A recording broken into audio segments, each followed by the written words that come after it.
है राष्ट्र गर्जना न्यूज़पेपर का digital edition RG news network.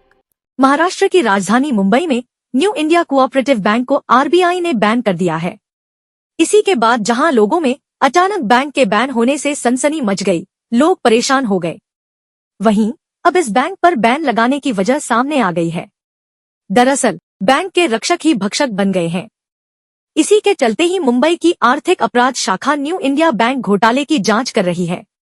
RBI ने बैंक पर बैन लगाने का फैसला इसीलिए लिया है क्योंकि 122 करोड़ रुपए के घोटाले और गबन सामने आया है।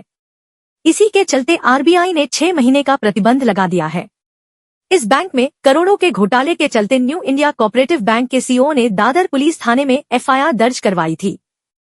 क्यों किया गया बैन? मुंबई के न्यू इंडिया कोऑपरेटिव बैंक के पूर्व जनरल मैनेजर के खिलाफ बैंक के ट्रेजरी से 122 करोड़ रुपए की कथित चोरी और गबन के मामले में मामला दर्ज किया गया है। यह मामला बैंक के मुख्य लेखा अधिकारी सीईओ के दादर पुलिस स्टेशन में दर्ज कराई गई शिकायत के आधार पर दर्ज किया गया है। आगे की जांच आर्थिक अपराध शाखा इकोनॉमिक ऑफेंसेस विंग ने करना शुरू कर दी है।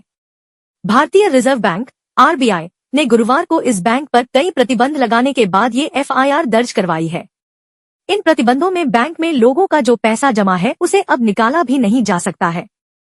शिकायत के अनुसार पूर्व जनरल मैनेजर हितेश प्रवीणचंद मेहता पर दादर और गोरेगांव शाखाओं से बैंक के कोष से 122 करोड़ रुपए निकालने का आरोप है।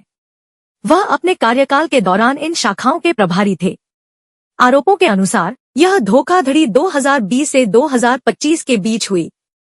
दादर पुलिस ने इस मामले में बीएनएस अधिनियम की धारा 316, 5 और 61(2) के तहत एफआईआर दर्ज की है। आरबीआई ने क्या कहा? आरबीआई ने इस मामले पर कहा कि बैंक की मौजूदा नकदी स्थिति को देखते हुए बैन लगाने का निर्देश दिया गया है। हालांकि बैंक कर्मचारियों के वेतन, किराए और बिजली के बिल जैसी कुछ जरूरी चीजों पर खर्च करने की इजाजत बैंक को दी गई है।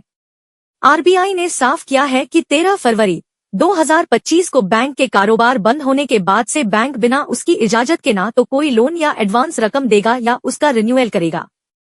साथ ही ना किसी बैंक को निवेश की इजाजत होगी और ना डिपॉजिट स्वीकार करने सहित कोई भी देनदारी लेगा। आरबीआई ने साथ ही कहा कि बैंक में हाल ही में हुए घटनाक्रमों से सुपरवाइजरी चिंताओं और बैंक के जमाकर्ताओं के हितों की सुरक्षा को ध्यान में रखते हुए ये फैसला लिया गया है। मुंबई, ठाणे, पालघर में इस बैंक की कुल 26 ब्रांच है। सूरत में 2 ब्रांच है।